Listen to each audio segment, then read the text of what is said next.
específicamente es sobre resistencia constitucional y desobediencia civil. Hemos tenido gran cantidad de eventos los últimos 80 y pocos días que tenemos. Hay pronunciamientos sobre si ya se activó el 350 y el 333 y qué es el 350 y si están y no están. Y la idea de esta presentación, que como les dije, una vez la di ya 2 horas y pico, aquí va a ser, digamos, el preview y lo podremos analizar y desarrollar un poco más, es qué consiste y lo más importante, cuál es su alcance y límites de la resistencia civil y de la resistencia constitucional. Muchas de las páginas, de las presentaciones, de las láminas las pasaré rápidas porque son las que desarrollo en la presentación. Episodios como este ya son propios, ya son característicos de no solamente de Caracas, sino de toda Venezuela. Estamos hablando de que tenemos a la izquierda, de la derecha, a lo mejor muchos ya lo reconocerán. El de la izquierda, eso es Caracas, eso es Venezuela, vemos nuestras banderas. El de la derecha, algunos todavía no entenderán cuándo es. Eso es la principal de las Mercedes, la otra es un dibujo, estamos hablando de París 1830. Esto es también, vemos unas personas con unas barricadas, no guarimbas, barricadas, frente a organismos que llaman seguridad de Estado, mas no son más que violadores abiertamente de derechos humanos. Y estas son 2 imágenes que se identifican por lo que evocan, y es la libertad. Venía, cuando estaba estacionando el carro, había en un programa, estaban hablando de ese cuadro de la libertad guiando al pueblo. No es de la toma de la Bastilla, como habían comentado, son los hechos de julio de 1830. Punto previo. Esto no es un tema que si artículo 333, 350, 347, el 5, el 115, ni tampoco estamos hablando del artículo 2 de la Declaración de los Derechos del Hombre y del Ciudadano. No es un tema de artículos, es un tema de opresión. ¿Quién es el opresor? Y el derecho que tenemos todos y cada uno de nosotros a luchar contra la opresión. Tan es así que también en 1811 se tarareaba por estas calles: gritemos con brío, muera la opresión, que sigue a gloria al bravo pueblo que el yugo lanzó. Ahora, ¿quién se opone y quién resiste? ¿Contra qué o contra quién se opone y contra quién se resiste? ¿Y cómo se opone y cómo se resiste? La exposición completa tiene 4 secciones y las iré pasando porque, por supuesto, como había advertido, no nos da tiempo y haré hincapié en aquellas de interés. Primero, ¿qué es la soberanía?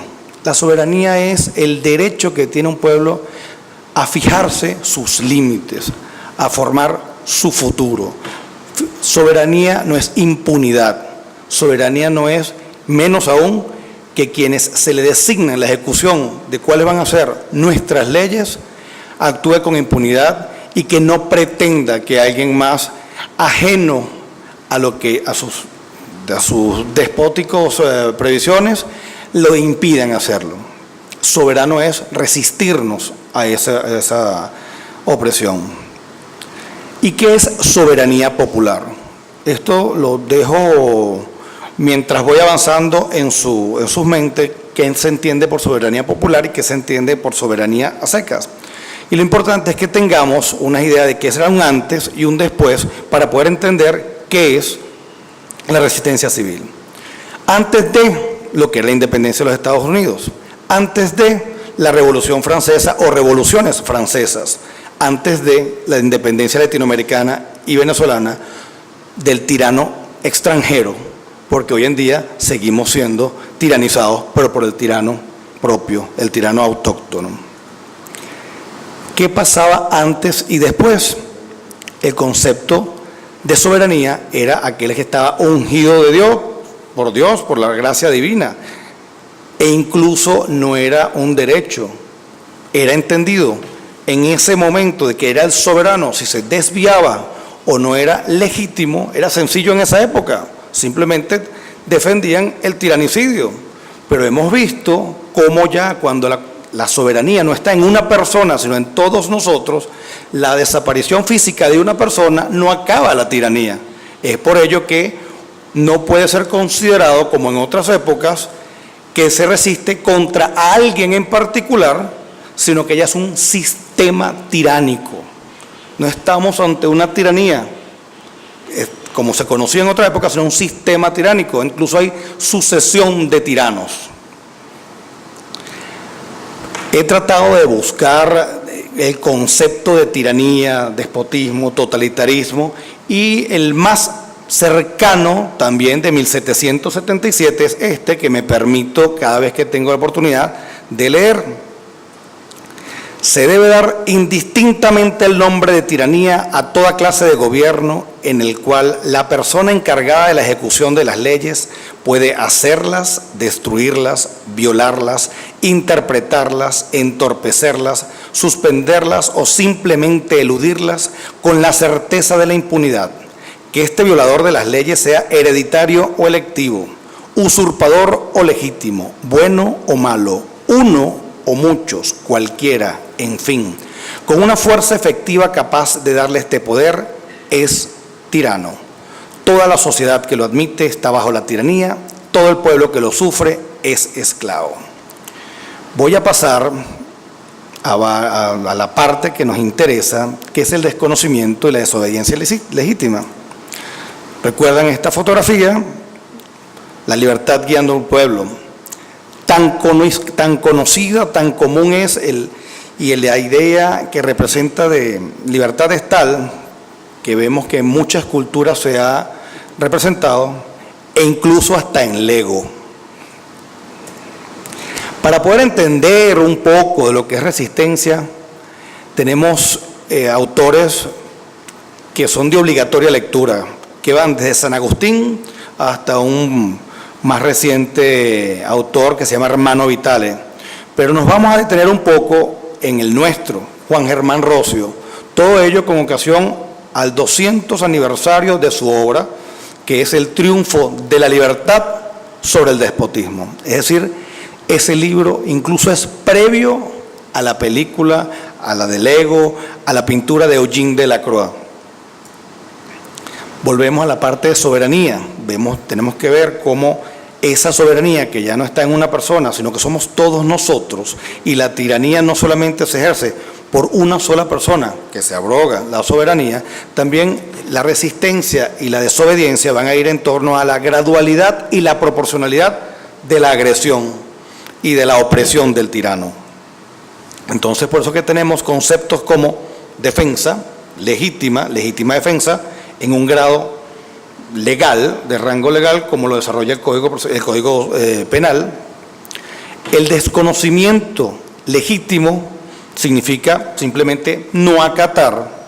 Luego vamos a un nivel superior que es desobediencia legítima, que se equipara a resistencia no violenta, y el concepto de resistencia constitucional.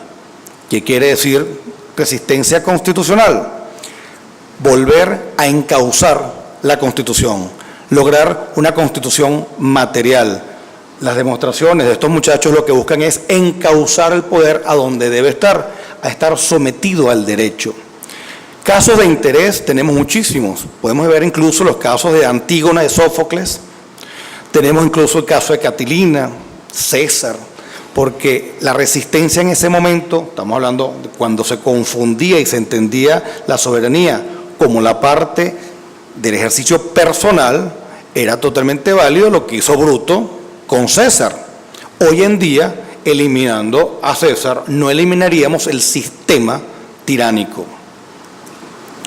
Vemos entonces más cercano, Revolución de 1919, la independencia de Egipto, la independencia de India, la marcha de la sal, derechos civiles en los Estados Unidos, mayo 1968, Sudáfrica 1980 en adelante, la Revolución de Terciopelo, Checoslovaquia 1989, la Revolución Cantada, Estonia, Letonia y Lituania, Revolución Rosa de Túnez, la Revolución Naranja, la Revolución de los Paraguas y en Venezuela hoy la Revolución del 2017, que para no darle el nombre de revolución porque ha sido utilizado, es el de Resistencia Constitucional Venezolana. Rescatamos a Juan Germán Rossio. ¿En qué sentido? De que nos es más que lícito una obligación oponernos a la tiranía, una obligación resistirnos a la opresión, matar la opresión como nos ordena el himno nacional, que sabemos que no es el ataque a la persona, es ¿contra quién? Los actos tiránicos. ¿Quiénes desconocen y resisten? Colectivamente e individualmente, sin que necesitemos ningún decreto particular.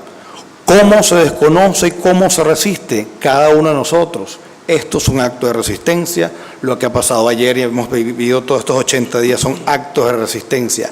¿Y hasta dónde se desconoce y se resiste?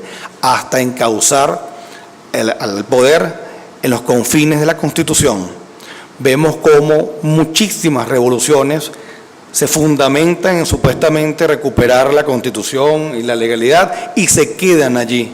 Automáticamente debe ceder la resistencia y el desconocimiento en el momento de que se encausa.